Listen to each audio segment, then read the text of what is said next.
पतियों के लिए है कि अगर पति बेरोजगार है और वो ये साबित कर देता है तो उसमें भी वो उसे अपने बैंक स्टेटमेंट वगैरह लगाना पड़ेगा और ये साबित हो जाता है कि वो बेरोजगार है, तो या तो फिर अदालत उसके ऊपर मेंटेनेंस लगाएगी या फिर नहीं लगाएगी। अगर लगाएगी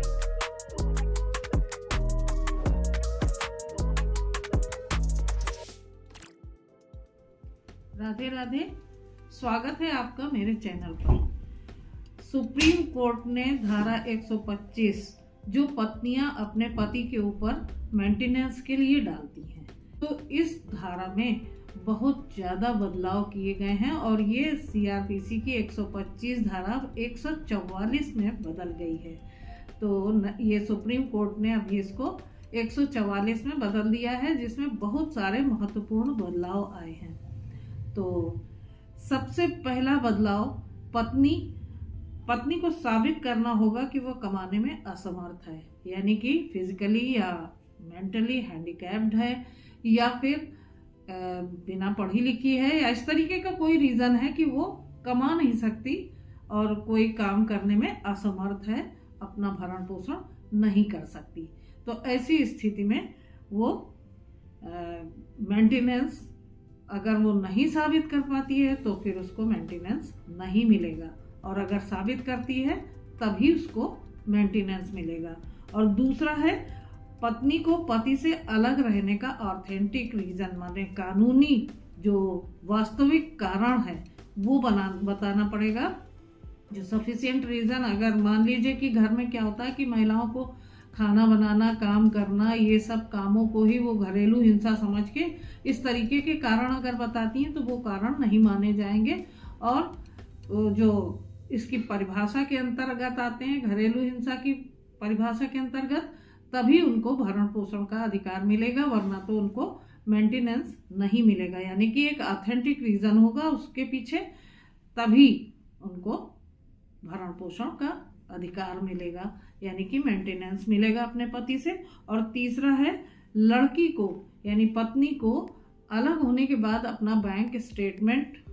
अदालत में देना पड़ेगा। बैंक स्टेटमेंट यानी कि उसकी कितनी कमाई है या वो जो भी काम करती है तो उससे उसको कितनी अर्निंग होती है। तो इस जगह पर बता दूं कि बहुत से लोग ये सोचेंगे कि वो नया अकाउंट खोल के और एकदम खाली अकाउंट वहाँ पर लगा सकती है। ऐसा नहीं है, उसके साथ साथ उसे पैन भी लगाना पड़ेगा, और पैन से सारे अकाउंट्स जो हैं वो लिंक्ड होते हैं और तुरंत ही सारी खबर हो जाती है। तो इस तरीके से अदालत में अपना बैंक अकाउंट और पैन लगाना पड़ेगा। ये तीसरा बदलाव है। और चौथा बदलाव, यदि पत्नी पढ़ी लिखी है या उसने कोई हायर एजुकेशन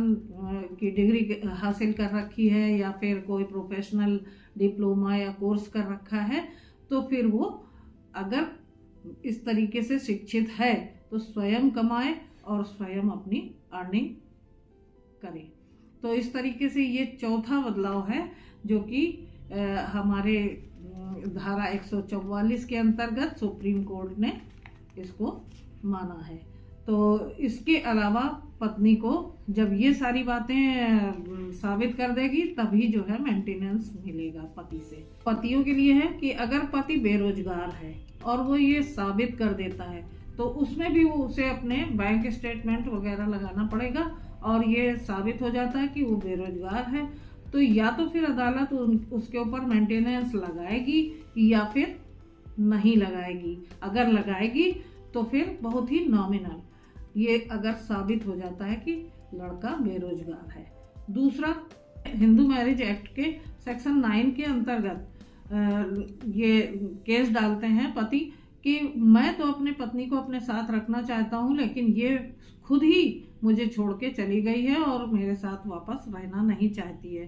तो अगर ये पत्नी डिनाई कर देती है पति के पास आने के लिए, तो फिर ऐसी स्थिति में उस केस में पति के समर्थन में, पति के फेवर में एक डिग्री हो जाती है और उसको ये मिल जाता है अधिकार कि वो फिर अगर अलग होती है तो फिर मेंटेनेंस पाने की हकदार नहीं होगी। तो इस तरीके से सेक्शन 9 भी मेंटेनेंस से बचने के लिए ये बहुत उपयोगी है। अब अगला पॉइंट है कि अगर पति अपनी पत्नी की एडल्ट्री साबित कर देता है, एडल्ट्री मतलब कि वो किसी अवैध संबंध में है या फिर किसी के अफेयर में है, और इस तरीके से अगर उस चीज को वो कोर्ट में साबित कर देता है तो फिर पत्नी मेंटेनेंस की हकदार नहीं होगी, यानी कि पति को उसको मेंटेनेंस नहीं देना होगा। अगला पॉइंट है कि पति अगर